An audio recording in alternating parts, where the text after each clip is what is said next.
E aí, gente, de antemão, eu preciso passar para vocês qual é a intenção desse estudo em 3 partes sobre a Páscoa. Primeira coisa, eu não sei tudo, não sei mesmo. Se eu dissesse que sabia, é uma bobagem, é uma grande bobagem. Eu sou apenas alguém que estudou um pouquinho mais, tem uma formação na área, mas preferiu permanecer no ministério leigo para poder auxiliar a igreja local naquilo que ela necessita. Então, me entendam aí plenamente como um facilitador para a vida da igreja, para a vida da comunidade. Então, naquilo que você tiver alguma dúvida tal, você pode usar o Marco naquilo que, né, eu não sei isso. Bom, beleza, me pergunta que a gente tenta dar um norte. Por que eu estou falando isso de antemão? Na internet, gente, você vai encontrar muitos, milhares talvez de estudos sobre a Páscoa. E muitos estudos sobre a Páscoa, eles têm o viés denominacional, tem o viés teológico, o viés pragmático de uma determinada confissão religiosa A, B ou C.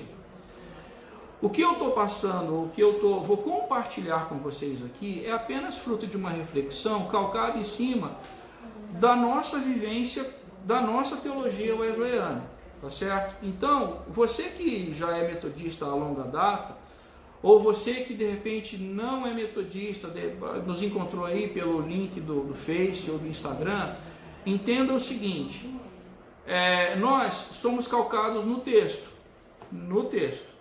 bíblico.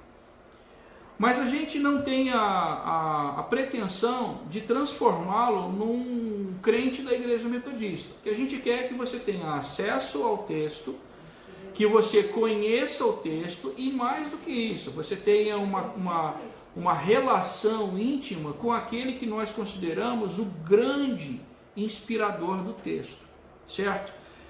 Esse é um primeiro ponto que eu preciso bater contigo, tá? Então, pergunte bastante, se você puder aí no Instagram, no Face ou aqui no WhatsApp, pode perguntar que a gente tenta responder. Segunda coisa que eu quero bater com você é o seguinte, essa reflexão que eu vou propor para vocês, ela está em 3 partes, porque hoje tem um texto de start, um texto de começo. Né? Então a segunda coisa que eu quero deixar marcado aqui para você é o seguinte, essa reflexão eu propus em 3 partes, não é simplesmente porque a última parte vai terminar no domingo de Páscoa, mesmo porque no domingo de Páscoa eu não sei se a gente vai ter encontro presencial, se nós não vamos ter encontro, vamos ter um encontro virtual como esse. Mas a ideia é que a gente, com um texto de partida, que é esse que eu vou propor, o texto de Marcos, com esse texto de partida, nós vamos fazer uma viagem ao Antigo Testamento, para tentar contextualizar o que era a Páscoa, o que foi a Páscoa lá no começo, da onde surgiu esse negócio. Para que a partir desse contexto, a partir dessa Páscoa, a gente viaje de novo, faça uma viagem de volta ao tempo de Jesus, aquele texto lá de Marcos. E com isso na mão, a gente encare o coelhinho da Páscoa, os ovos de Páscoa e tudo isso que culturalmente nós convencionamos e aceitamos normalmente como sendo posto. Tá? O fim da coisa, onde eu quero chegar com tudo isso, é que se eu e você não entendemos as raízes mais profundas da nossa fé, nós vamos aceitar calados toda e qualquer vamos dizer assim, relativização cultural. Eu não estou dizendo que com isso, eu tenho que abrir mão da cultura contemporânea. Não é isso que eu estou dizendo. O que eu estou dizendo é, eu posso conviver com as duas coisas, mas eu não posso abrir mão daquilo que é fundamento da nossa fé. Entendem? Eu não posso simplesmente virar as costas e dizer, não existe o coelhinho de Páscoa e os ovos de Páscoa. Eu não posso dizer isso, porque existem, está aí. Se você abrir na internet aí, já tem um monte de ovo de Páscoa para vender. Né? E, gente, desculpa, eu desse meu tamanho, eu sou um fanático por chocolate, adoro chocolate. Se você quiser me dar um ovo de Páscoa, eu vou adorar o ovo de Páscoa. Mas a gente precisa ter essa clareza. Não é o ovo da Páscoa que faz a Páscoa, e nem é o coelhinho da Páscoa que faz a Páscoa. E por fim, coelho, gente, não bota ovo, né? Mas dito isso, é esse o fio que a gente vai fazer calcado no texto bíblico, tá bom? Por que eu propus em 3 partes? Porque provavelmente eu não consiga fazer esse roteiro num dia só. Então eu te convido nessa hora a orarmos. Vamos falar com Deus. E aí nesse momento eu quero lembrar e muito especialmente de alguns nomes e algumas famílias que estão passando por um processo bastante difícil. Eu lembro aqui da mãe do Anderson, do pai do Anderson, que eles estão passando uma recuperação por conta do Covid, a dona Zilda, seu Nivaldo. Quero que você também lembre aí nas suas orações do Wagner. Wagner é uma pessoa que nós acolhemos ontem, nós estávamos ontem no culto, gravando o culto ontem. E aí ele chegou na rua e pediu para entrar e, gente, o Senhor fez o resto. Ele tinha fumado 30 pedras de crack no dia anterior, pediu ajuda e, enfim, é uma pessoa que precisa do apoio, da nossa ajuda. Eu queria que você também lembrasse nas suas orações dos idosos e aqui da nossa igreja local, e em especial eu chamo a tua atenção para um nome apenas, que é o nome da dona Idalina, que é muito querida, e que ela, nesses dias, ela tem se sentido muito sozinha, e a gente queria muito que você também lembrasse dela, ok? Feche seus olhos, vamos orar ao Senhor. Obrigado, Pai, muito obrigado, Senhor, pela tua graça, pelo teu cuidado, pelo teu amor, muito obrigado, Senhor, pela tua presença. E agora, Senhor, reunidos aqui, estamos em vários lugares ao mesmo tempo. Nós te suplicamos por esses nomes que foram lembrados. Te pedimos, Senhor, entra com a tua providência segundo a riqueza da tua graça e da tua misericórdia. E nós, Senhor, desde já te agradecemos pela tua ação em nossas vidas.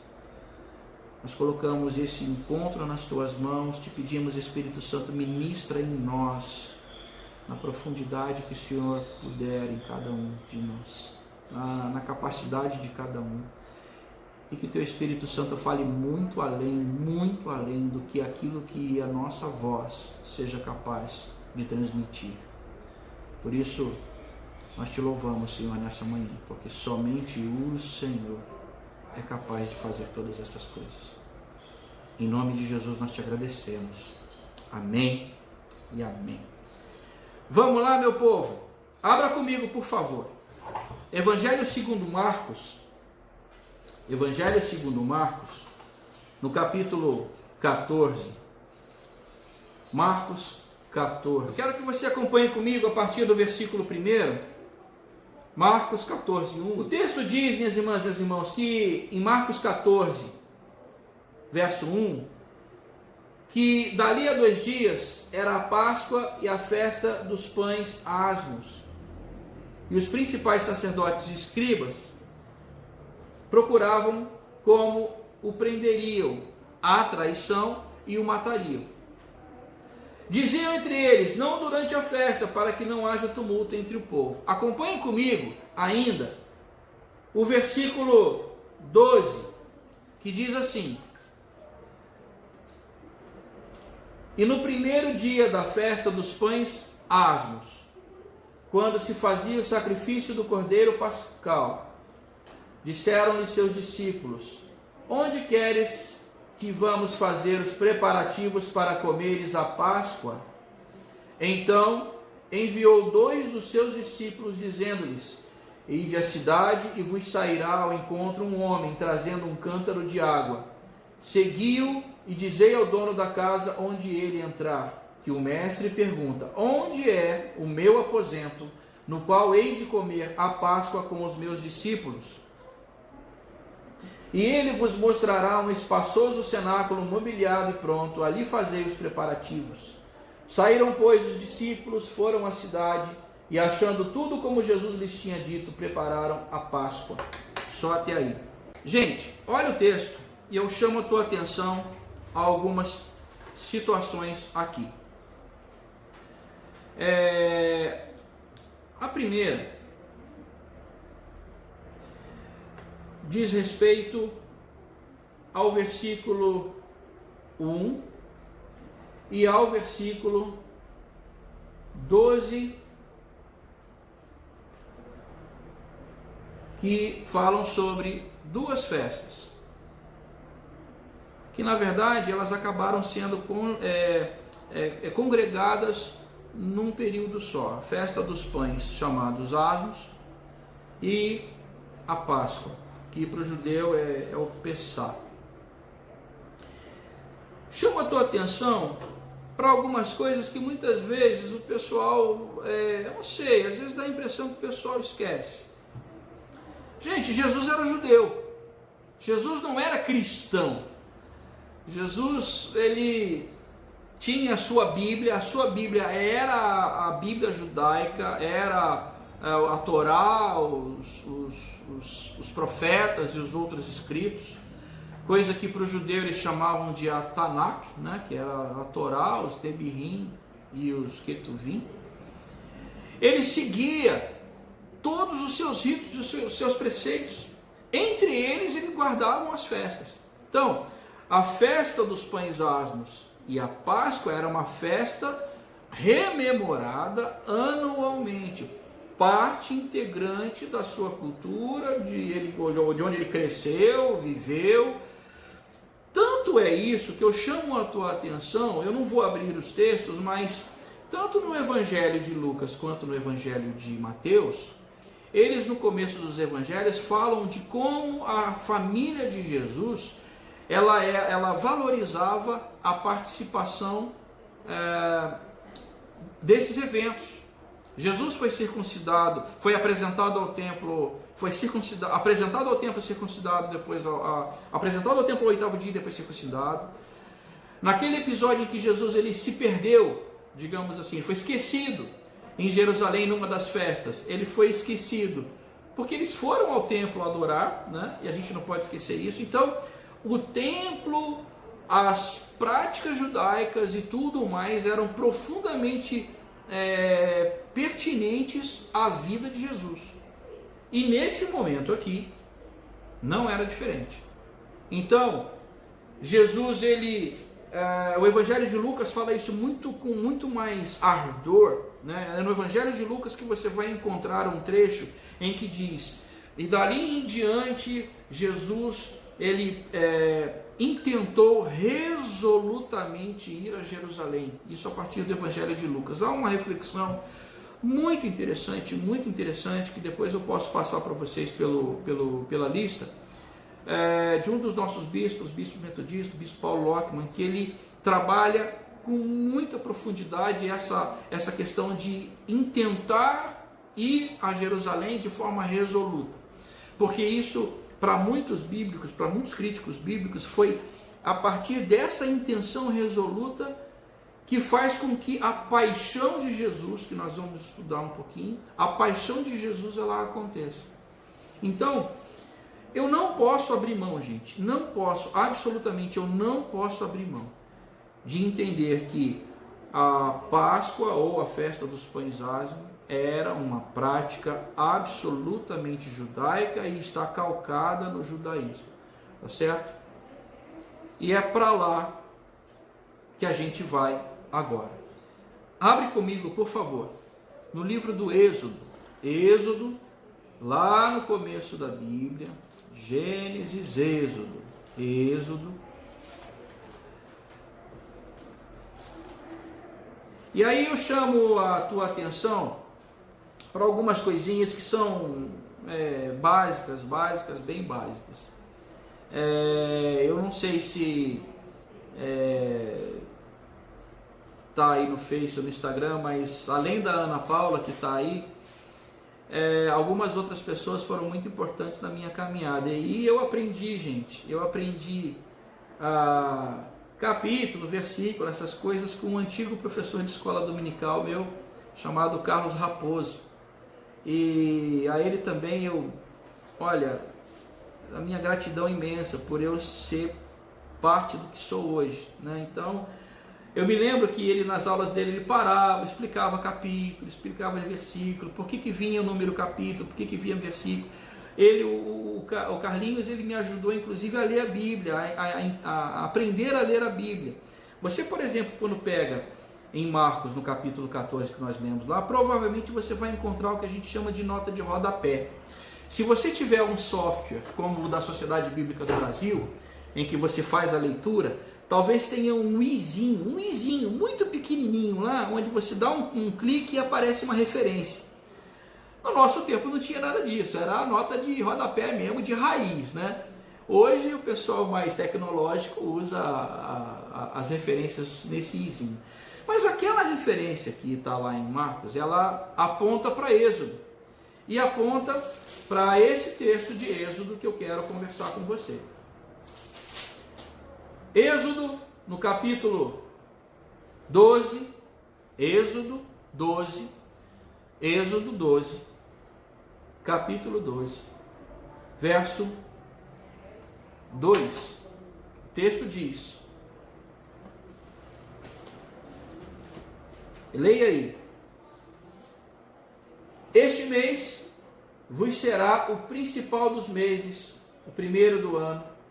E aí ele vai descrevendo o que deveria ser feito naquele momento. Não vou ler o texto para você todo, porque o nosso tempo ele é absurdamente pequenininho. Eu vou postar depois na lista de transmissão o texto inteiro. Eu quero que você entenda a ideia agora. Então, perceba o seguinte. Aqui eu tenho um contexto. E esse contexto ele é muito importante para a gente perceber a gravidade do que estava acontecendo naquele momento.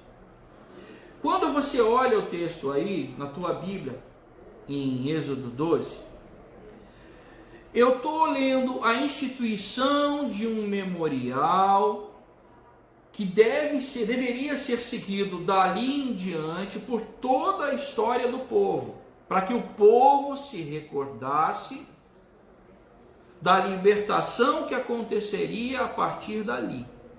Em Êxodo 12, irmãos e irmãs, ainda não havia acontecido a última das 10 pragas. Praga é essa, a última delas, que foi uma grande tragédia.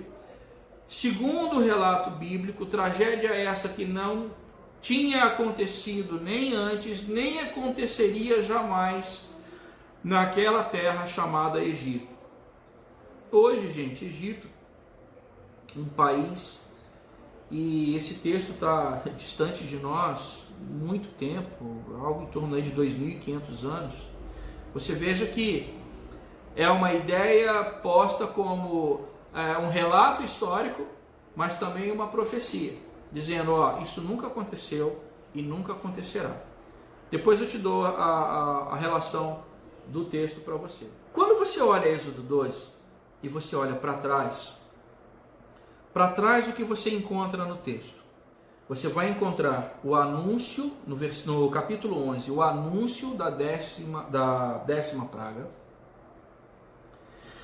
Você vai encontrar, antes disso, as 9 pragas. E aí, eu quero chamar a tua atenção para o momento que essas pragas começam a acontecer. Qual era o grande problema, gente? Aqui. O texto nos diz, ou a gente comumente diz, que o povo, ele era um povo escravo no Egito. Pare para pensar comigo. A gente diz que eles eram escravos no Egito. Mas eles chegaram como escravos no Egito? Se você olhar atentamente para as páginas da Bíblia, você vai ver que não. Abra comigo, por exemplo, no livro do Êxodo, no capítulo 1, e você vai encontrar lá no versículo 5 e 6, Êxodo 1, 5 e 6. Vejam, Gênesis termina com a morte de José, Êxodo começa com a história do povo no Egito, onde os versos 5 e 6 dizem que as pessoas que descendiam de José foram 70 delas. José ficava no Egito, José faleceu, verso 6, morreram todos os seus irmãos, morreu toda aquela geração dos irmãos. Verso 7 diz que eles se multiplicaram. Verso 7 diz que cresceram tanto que a terra se encheu deles. Desculpa, gente, mas uma vez eu estava conversando sobre isso e alguém falou assim: rapaz, pensa aí num galinheiro, e aí começa lá, aqueles pintinhos começam a nascer, então num criador de coelho, ou bicho para dar cria, tal. Assim eram os israelitas. Desculpa, mas é só para você entender, talvez, o que o texto queira dizer. A terra se encheu deles. E aí no versículo 8 começa um problema. Que se levanta um rei que não conhecia a José nem a sua história. Eu chamo a tua atenção aqui, nessa contextualização um pouquinho maior, sobre não conhecia José nem a sua história. Grave bem isso. Irmãos e irmãs, quando a gente começa falando sobre não conhecia José e nem a sua história, nós estamos falando sobre algo que não é antigo. Nós estamos falando sobre algo que é muito contemporâneo e que a gente precisa fazer um link e fazer essa marcação muito bem feita nesse momento. Que marcação é essa? Quando nós não conhecemos a nossa história, não sabemos das nossas raízes, quando nós não rememoramos aquilo que nós cremos, nós nos perdemos e permitimos que algumas coisas comecem eu vou colocar aqui, a nos oprimir. De modo que, pense comigo, o povo chega ao Egito por conta da prosperidade que o Egito trouxe. Lembram? Lá em Gênesis, você, aluno de escola dominical, aluna de escola dominical, você vai se recordar muito bem que os irmãos de José, o pai de José, eles vieram para o Egito por conta da fome. A fome fez com que eles migrassem. E depois que eles migraram, eles encontraram um lugar, vamos dizer assim, de prosperidade, um lugar de tranquilidade, um lugar de sossego. Aí, gente, há uma grande questão, que eu faço também esse recorte aqui para você. Muito cuidado que eu e você hoje, na nossa contemporaneidade, precisamos ter com relação aos nossos momentos de paz, tranquilidade e prosperidade.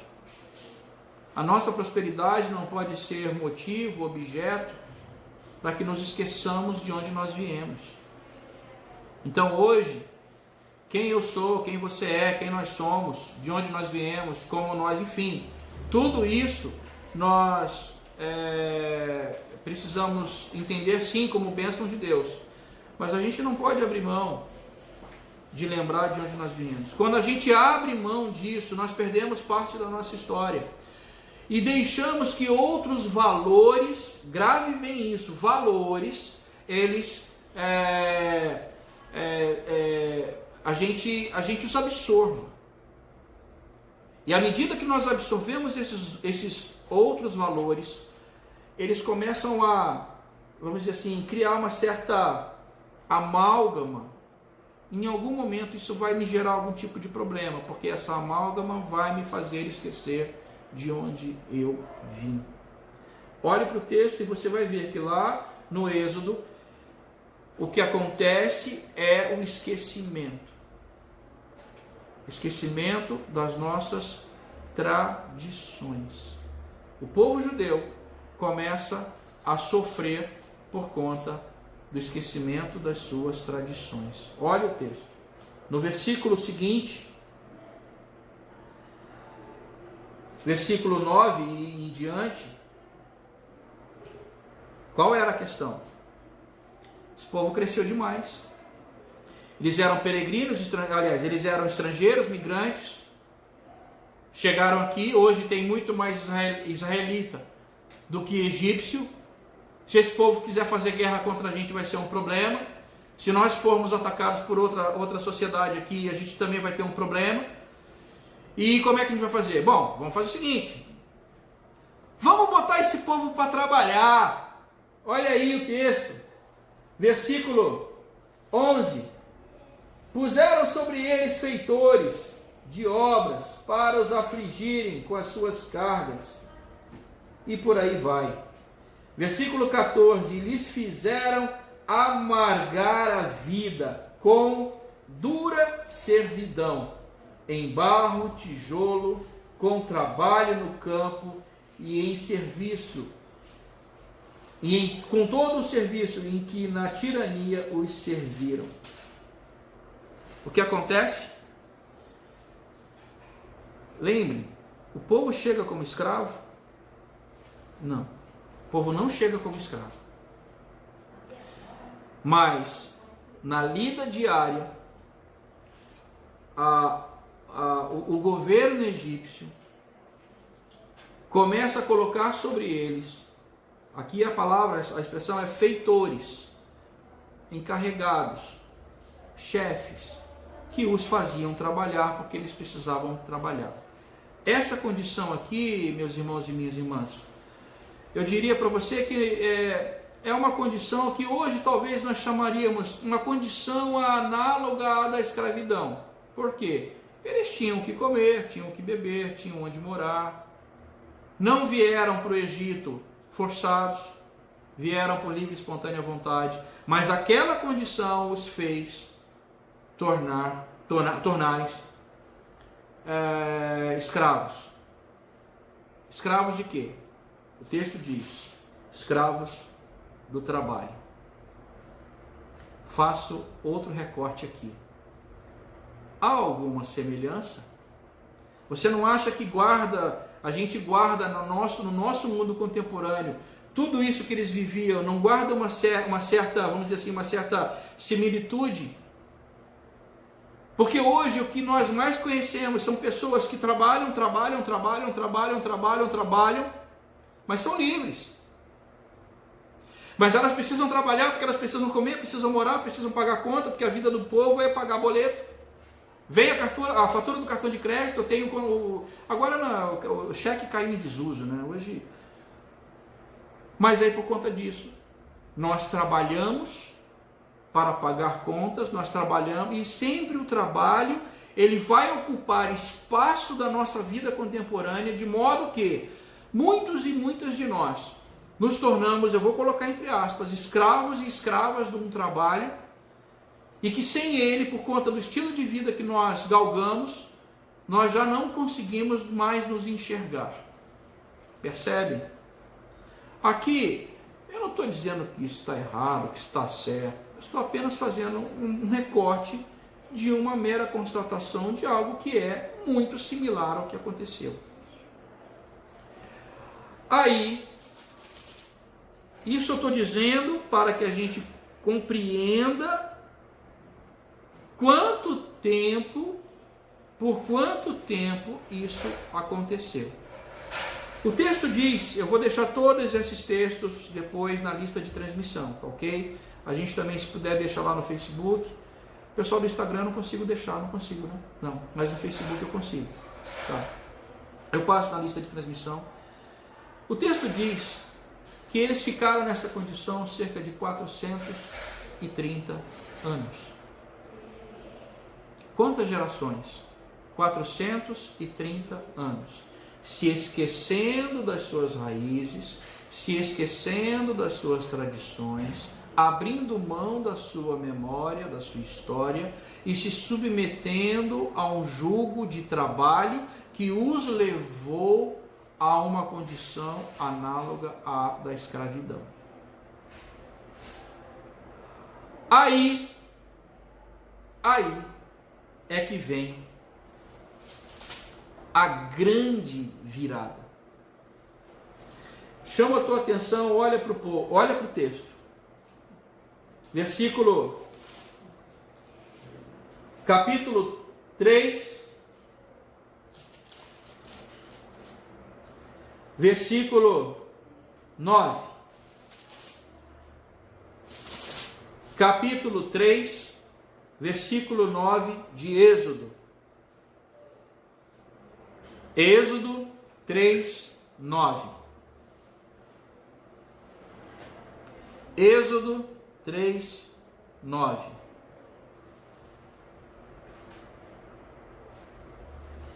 O texto diz, aqui é uma fala do Senhor com Moisés. O Senhor diz, pois o clamor dos filhos de Israel chegou até mim, e também vejo a opressão com que os egípcios os estão oprimindo. Nesse momento de opressão, eles clamam ao Senhor. Aqui eu faço um novo recorte. Gente, eu e você não podemos abrir mão de dizer às pessoas que sob opressão, sob jugo, sob questões muito difíceis, o clamar a Deus sempre está e estará em ordem. Porque nas minhas lutas, nas minhas complicações diárias, eu não posso abrir mão de clamar ao Senhor por socorro. Porque vejam, mesmo numa situação absolutamente desfavorável como aquela, 430 anos de jugo, um povo sem memória, sem tradição, um povo sem esperança, mas eles, lá no fundo, eles lembraram que podiam clamar ao Senhor. Hoje, meu irmão, minha irmã, você que está aí no Instagram, no Face, nos encontrou. Se você tem algum problema, alguma questão que aparentemente é insolúvel, não abra mão de pedir ao Senhor. Mas Marco, agora vem você com esse negócio de oração e tal. Cara, se com a força do teu braço você não consegue, vai sim pedir apoio a alguém que você não conhece, que é o Senhor. Vai sim pedir apoio aos céus que você não acredita, porque uma coisa eu digo para você, eu mesmo, e os meus irmãos que estão aqui, o pessoal do Rio lá, sabe disso. Sou testemunha de que em muitas ocasiões o Senhor me acudiu. O Senhor acode você. Muitas coisas elas são aparentemente insolúveis. Mas eu e você não temos controle sobre as situações na sua completude. Então, se de alguma maneira algo pode acontecer, quem de repente pode mexer os pauzinhos, não são as forças da minha capilaridade, os meus relacionamentos. Eu tenho um padrinho, um compadre, alguém. Pede para o Senhor é aquele que pode te escutar. E aqui eu volto para o texto. Veja, O contexto era complicado, o povo sem memória, clamam ao Senhor, e aí, nisso aqui, quem o Senhor tem que chamar? Né? Moisés. Quem era Moisés? Pessoal, Moisés era mais um na casa real. O texto fala lá em Êxodo da maneira muito milagrosa como Moisés ele foi salvo, né, do cesto de junco no rio Nilo. E aí, gente, entendam,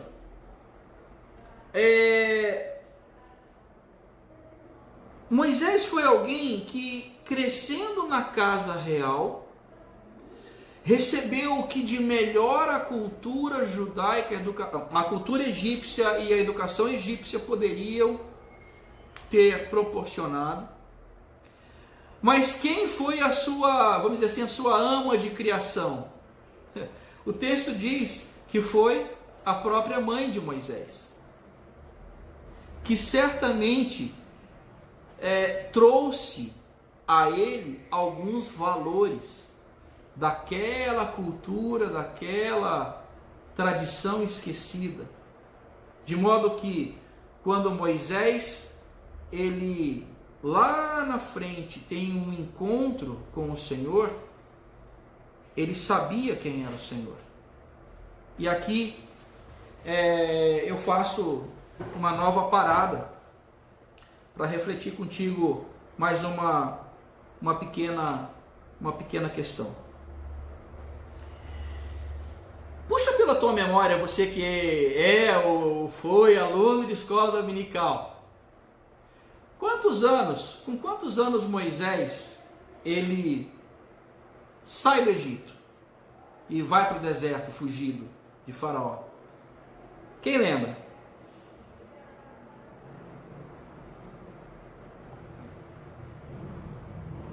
$40. E é interessante que o texto, fique tranquilo, eu vou passar todos os textos para você na lista de transmissão. Mas é interessante que o texto, ele diz que Moisés vai tentar solucionar uma briga entre um egípcio e um hebreu na base do pau. O texto diz que inclusive ele mata o cara e enterra na areia.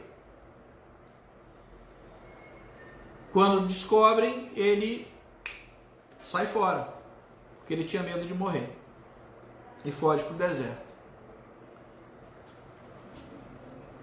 Gente, Moisés permanece no deserto, habitando em tendas, apacentando gado. Mas Moisés, ele tem uma segunda vida ali, ele casa, enfim. E 40 anos depois,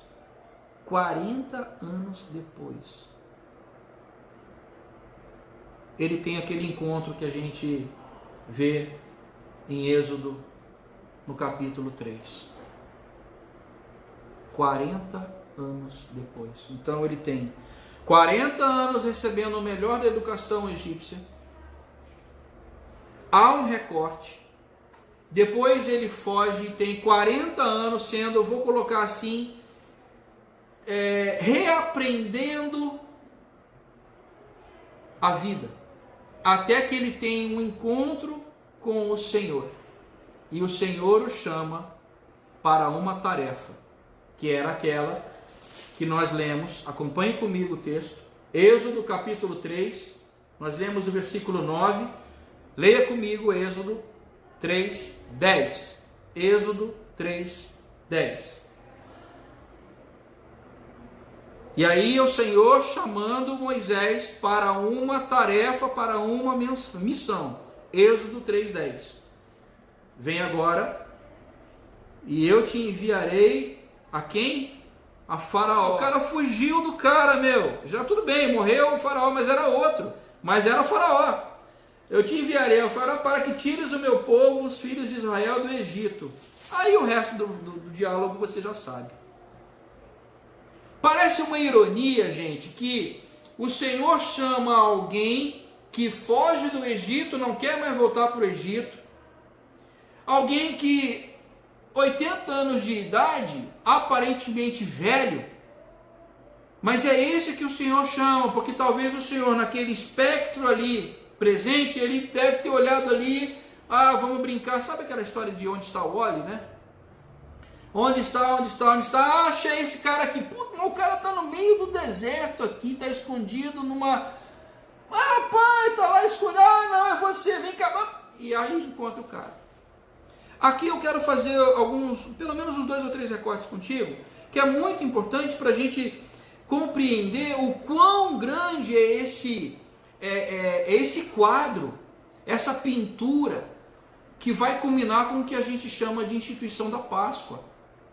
O Senhor, naquele momento, ele encontra alguém, porque ele tinha uma tarefa a fazer, e para aquela tarefa ele tinha que encontrar alguém que entendesse cultura egípcia nos seus pormenores, mas também entendesse cultura hebraica, judaica nos seus pormenores, alguém que soubesse transitar, alguém que tivesse inteligência e alguém que tivesse um coração manso, tranquilo, suficiente, alguém que tivesse uma capacidade de coordenação e liderança fora do comum.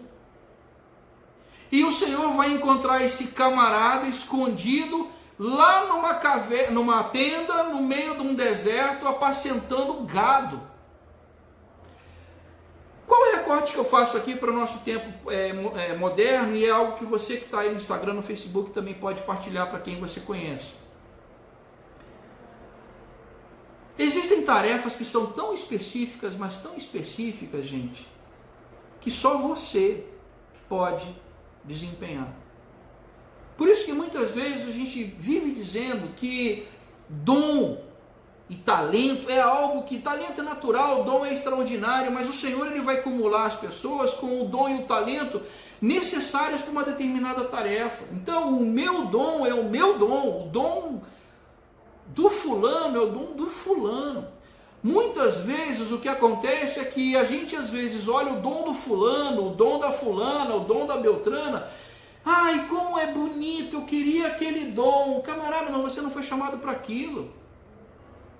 E aí o que acontece? A gente muitas vezes entra numa vibe de querer fazer coisas para os quais nós não fomos chamados. E aí quando eu me enfio em fazer coisas para as quais eu não fui chamado, eu posso acabar gerando problemas. Problemas para mim, para minha família, para a comunidade de fé onde eu estou envolvido, inserido. O que é muito importante quando a gente fala nesse contexto, nessa pintura, como eu falei, é que Moisés foi o camarada talhado para aquilo, chamado para aquela tarefa. Eu fico imaginando, se não tivesse Moisés, qual seria o plano B? Um dia, quando eu estiver lá, eu quero ser assunto aos céus junto com todo mundo, no dia que o Senhor retornar, eu vou perguntar para o Senhor, e se não fosse Moisés, como é que ia ser? O segundo recorte que eu quero fazer nesse trecho é que Moisés ele foi chamado aos 80 anos. Irmão e irmã, não é porque nós achamos que, entre aspas, vivemos demais, é que nós não temos mais nada a fazer no reino.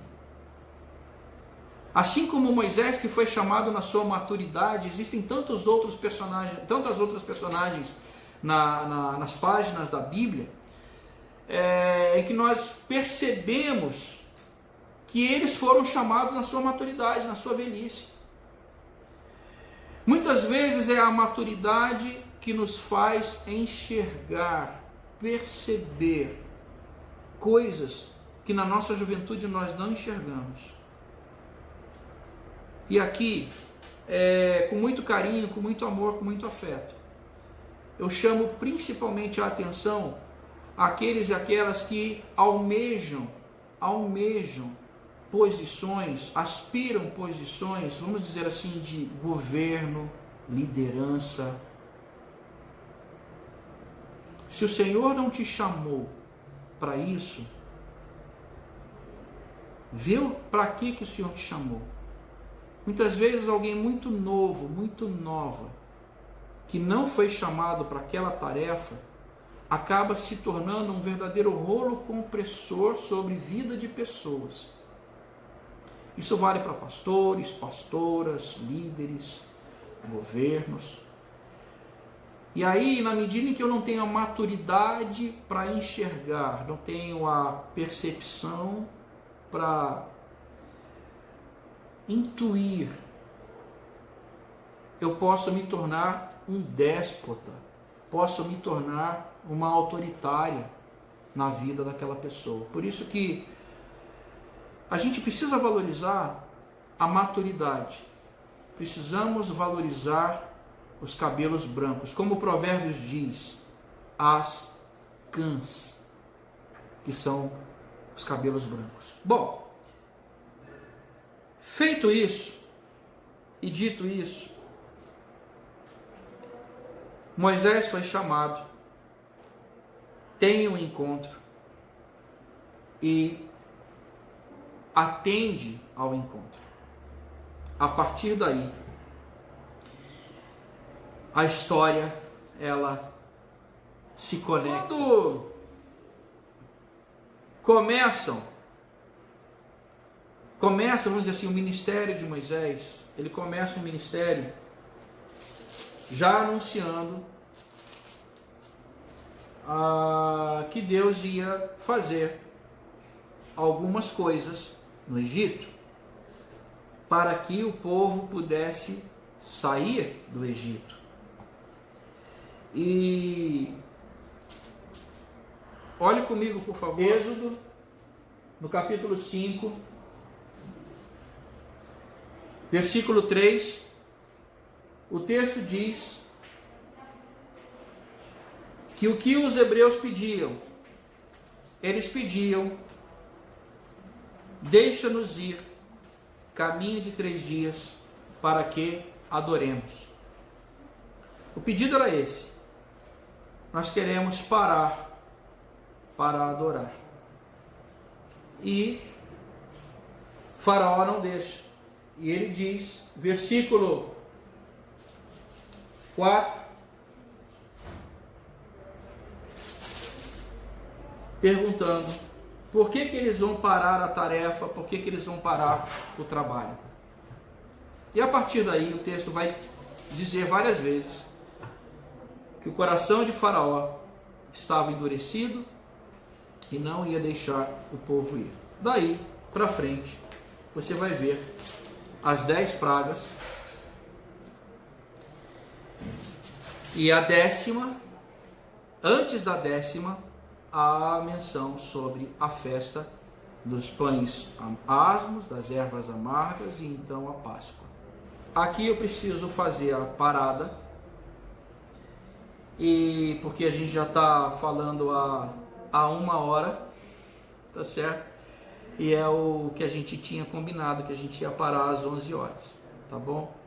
Eu vou abrir aqui pro Google Meet e para as perguntas do Instagram, do Face e no WhatsApp, tá? Qual é a minha intenção?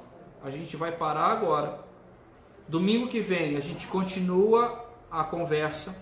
Nós vamos falar sobre a 10ª praga, os pães asmos e ervas amargas, como isso vamos dizer assim, é um marco na vida, na história, na memória, na tradição do povo hebreu, povo judaico. E aí depois a gente vai retornar àquele texto lá de Marcos, capítulo 14, quando eles se reúnem para a Páscoa, ok? Feche seus olhos mais uma vez. E aí você, se tiver algum pedido de oração, lembra aí com você, no seu coração, na sua cabeça, que nós vamos colocar diante do Senhor. Obrigado, Pai, pela Tua graça, pelo Teu cuidado, pelo Teu amor, pelo Teu carinho, pelo Teu abraço.